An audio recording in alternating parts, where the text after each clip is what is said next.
Hello students, आज फिर एक नए वीडियो के साथ में हम यहाँ पे मौजूद है और आज का ये जो वीडियो है वो रहेगा biodegradable and non biodegradable substance के ऊपर। जैसे आप देख सकते हो कि बायोडिग्रेडेबल की डेफिनेशन क्या कहती है। Substances that can be decompose bye micro organisms. जो ऐसे सब्सटेंस है जिन्हें माइक्रो ऑर्गेनिज्म क्या करती है तो डिकम्पोज करती है, उन सब्सटेंस को हम क्या कहते हैं, बायोडिग्रेडेबल सब्सटेंस। उसके एग्जाम्पल जैसे कि paper, cotton, vegetable, peels, leaves and food waste. तो ये कुछ एग्जाम्पल होते हैं बायोडिग्रेडेबल सब्सटेंस के। ठीक है, अब आप कहोगे कि नहीं सर, डेफिनेशन के मदद से हमें वो सारी चीज़ें थोड़ी क्लियर नहीं हो रही है।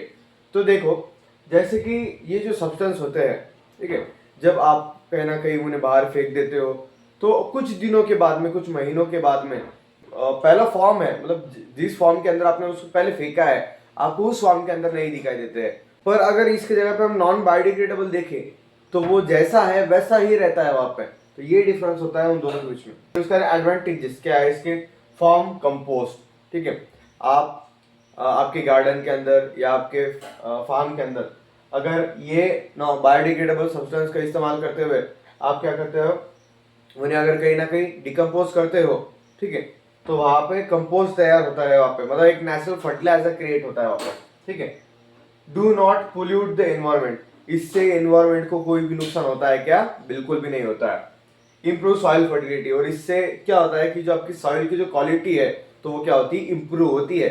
इतना बेस्ट होता है बायोडिग्रेडेबल सब्सटेंस। नेक्स्ट पॉइंट जो हम देखेंगे वो है नॉन बायोडिग्रेडेबल सब्सटेंस। जैसे इसके पहले मैंने आपको बताया कि नॉन बायोडिग्रेडेबल जो सब्सटेंस है तो उनके बीच में क्या डिफरेंस है as compare to biodegradable substance. Substances that can not be decompose by using micro organisms. ऐसे सब्सटेंस जो माइक्रो ऑर्गेनिज्म डिकम्पोज करते हैं क्या? नहीं करते हैं। ठीक है, तो उन्हें हम क्या कहते हैं, नॉन बायोडिग्रेडेबल सब्सटेंस। इनके एग्जाम्पल जैसे प्लास्टिक, ग्लास, मेटल, पॉलीथीन, तो ये सब उसके एग्जाम्पल है। ठीक है, अब इसका हार्मफुल इफेक्ट्स क्या है? ये जो नॉन बायोडिग्रेडेबल वेस्ट होते हैं, ठीक है, तो इनके हार्मफुल इफेक्ट्स होते हैं। क्या होता है? जैसे फर्स्ट है कॉज पोल्यूशन। इससे क्या होता है, आपका जो एनवायरमेंट है, एनवायरमेंट क्या होता है, खराब होता है। हार्म एनिमल्स, एनिमल्स को भी इनकी वजह से परेशानियां होती है इन सब्सटेंस की वजह से। ब्लॉक ड्रेन्स, अगर ये ड्रेनेज सिस्टम के अंदर अगर वहां पर ये जो नॉन बायोडिग्रेडेबल सब्सटेंस अगर वहां पे रहता है तो क्या होता है, वहां पे ये ब्लॉक हो जाती है। Remain in the environment for years, बहुत सालों तक ये नेचर के अंदर जैसे है वैसे ही वहां पे रहते हैं, ये बिल्कुल चेंज नहीं होते। जैसे प्लास्टिक है, ग्लास है, मेटल है, ये सालों साल एक जैसे दिखेंगे, ये वहां पे डिकम्पोज होते ही नहीं है। ठीक है, तो ये कंसेप्ट है फिर वहां पे नॉन बायोडिग्रेडेबल। और इसके बाद में का जो फाइनल टॉपिक है वो है वेस्ट मैनेजमेंट। अब ये जो वेस्ट मैनेजमेंट है इसके अंदर हमें 3R जो है उनके बारे में जानना है। ठीक है, वेस्ट को भी हम क्या कर सकते हैं, मैनेज कर सकते हैं। ठीक है, किस फॉर्म के अंदर मैनेज करेंगे, वो है 3R। फर्स्ट R है रिड्यूस, सेकंड R है रीयूज और थर्ड R है रिसाइकल। सबसे पहले हम देखेंगे रिड्यूस क्या कहता है। Use fewer resources.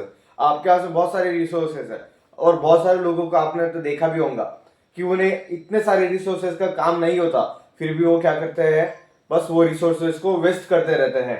ठीक है, तो यहाँ पर हमें क्या करना है, जितना हमें वहां पर जरूरत है हमें उतना ही इस्तेमाल करना है, और बाकी जो फालतू के लिए हम जो चीजें का इस्तेमाल कर रहे थे पर वो करना है क्या, नहीं करना है। ठीक है, तो वो हो जाएगा रेड्यूस। उसके अंदर रीयूज, यूज आइटम्स अगेन। हो सकता है कि कुछ ऐसे वहां पे आइटम्स हो सकते हैं जिनका बार बार भी इस्तेमाल कर सकते हो। ठीक है, जरूरत नहीं है कि फिर से एक नई चीज वापर ही लेकर आनी है, नहीं। अगर आप उसका इस्तेमाल कर सकते हो तो आप करो। इससे क्या हो सकता है कि वेस्ट मैनेज हो सकता है। उसके बाद में recycle, convert waste into useful products, है ना। बहुत लोग क्या करते हैं, जो वेस्ट होता है तो उसे फेंक देते हैं, पर ये नहीं सोचते कि उस वेस्ट से भी कुछ बेस्ट बनाया जा सकता है।